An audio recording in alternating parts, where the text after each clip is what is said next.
Se você é pai ou mãe, ou pretende um dia vir a ser, acompanhe atentamente o conteúdo deste vídeo. A partir do ano que vem, isto irá atingir gravemente o seu filho. Você já deve ter ouvido falar da Base Nacional Comum Curricular.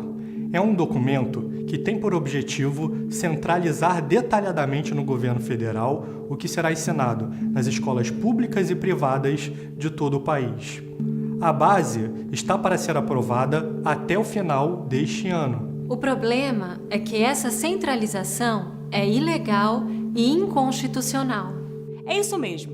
Tanto a Constituição quanto a Lei de Diretrizes e Bases estabelecem que a educação deve ser descentralizada. O governo federal deve limitar-se a apenas estabelecer as diretrizes e as bases gerais da educação nacional, permitindo que os estados e os municípios construam os seus sistemas educacionais segundo as realidades locais. Quando o governo federal decide centralizar e controlar em detalhe o que deverá ser ensinado obrigatoriamente em todo o país, os pais passam a perder o controle sobre a educação dos seus filhos e as escolas perdem iniciativa e autonomia. Mais do que isso, essa centralização e controle passam a ser utilizados para doutrinar e ideologizar o conteúdo do ensino. Por exemplo, se o sistema não é controlado de modo centralizado e você não aceita que seu filho seja ensinado de uma determinada maneira, você pode dirigir-se à escola e exigir que seu filho seja ensinado de outro modo, ou você pode trocar o filho de escola. Mas se o sistema é totalmente controlado pelo governo central, você já não pode decidir mais nada, porque todas as escolas serão obrigadas a ensinar a mesma coisa. E o meio de evitar isso é justamente a descentralização da educação. Foi para evitar que um processo ditatorial seja iniciado a partir de dentro da própria escola que a Constituição estabeleceu uma educação descentralizada para o Brasil.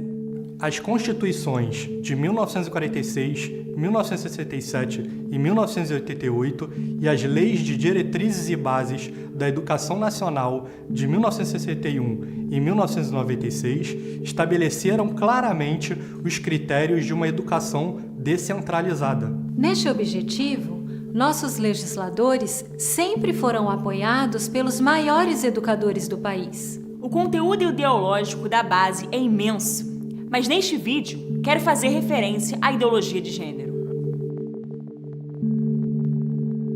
Desde 2014, o Ministério da Educação tenta introduzir a obrigatoriedade do ensino da ideologia de gênero na educação brasileira, mas, apoiados pelos pais de todo o país, os parlamentares vetaram o gênero como uma meta da educação brasileira. Em 2014 e 2015, o Congresso Nacional, os estados e quase a totalidade dos 6.000 municípios brasileiros vetaram o gênero como meta da educação.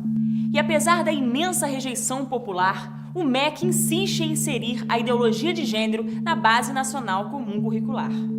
Está escrito, por exemplo, que na área de ciências humanas, a diversidade de gênero deve ganhar especial destaque. Está escrito que o professor de História deve colocar em destaque as temáticas voltadas para as questões de gênero. Está escrito que o professor de artes deve desenvolver as aulas discutindo experiências corporais pessoais e coletivas de modo a problematizar questões de gênero.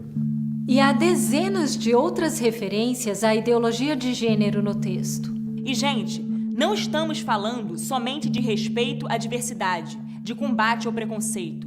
Isso seria muito justo. Na verdade, desculpem a expressão, o buraco é mais embaixo. Justamente. E o curioso é que o MEC estabelece o ensino de gênero, mas não explica no próprio texto da base o que é o gênero. Primeiro, aprova-se o documento. Depois, explica-se do que se trata. Ainda bem que não precisamos esperar o MEC explicar para entender melhor o assunto. A explicação se encontra nos textos dos principais teóricos do gênero. A principal expoente do gênero é a americana Judith Butler, que diz que o gênero é uma construção social sem qualquer base na realidade biológica. Segundo a autora, você não nasce nem homem, nem mulher, nem gay, nem lésbica. Você deve aprender a se construir desde cedo, com tantos gêneros quanto quiser, e não pode ficar preso a qualquer tipo de gênero. Segundo a teoria, A sociedade impõe a algumas pessoas que sejam educadas como pertencendo a um gênero para exercer poder sobre outras que são educadas para serem de outro gênero. Os principais gêneros que foram inventados para isto foram o homem e a mulher. Os pais e professores mentem para as crianças quando lhes dizem que nasceram meninos ou meninas. O resultado foi a construção de uma sociedade em que a norma é a família constituída da união entre um homem e uma mulher, o que é chamado de heteronormatividade. Para que possamos nos libertar destas construções, é preciso então que as crianças experimentem todas as formas de identidade de gênero e de orientações sexuais, para que elas percebam, desde cedo, que todas essas identidades são fictícias e são socialmente construídas como um discurso de poder, o que produzirá a desconstrução da própria identidade sexual de cada um e também da família. E isso só poderá ser feito através da escola.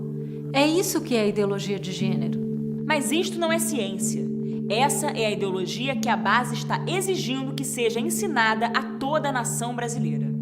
O MEC diz que deseja apenas combater a discriminação e construir uma sociedade mais democrática e tolerante. Mas o projeto da ideologia de gênero está claramente assumido em outros documentos oficiais do governo. No PNDH3, que está atualmente em vigor, está escrito que é programa oficial do governo desconstruir a heteronormatividade. Veja bem, é exatamente a mesma expressão que encontramos nos livros de Butler. Isso é o mesmo que desconstruir a família tradicional e também vai fazer parte do currículo nacional. O governo irá obrigar os professores a ensinarem, os alunos a aprenderem e pais a terem que aceitar. Não será possível retirar seu filho de uma escola e colocar em outra, porque todas as escolas serão obrigadas a ensinar a mesma coisa. É assim que o governo diz que está promovendo o combate à discriminação e construindo uma sociedade mais democrática e tolerante. Bacana, né? Os responsáveis pela redação da base sabem muito bem dessas coisas. Não estamos querendo provar o óbvio para eles. E a posição da sociedade já ficou clara quando democraticamente retiramos dos planos nacional, estaduais e municipais de educação qualquer referência a esta ideologia que está querendo ser imposta aos nossos filhos. O que queremos aqui é mostrar que o povo brasileiro, que eles deveriam representar, está bem ciente dessas coisas e que jamais irá aceitá-las.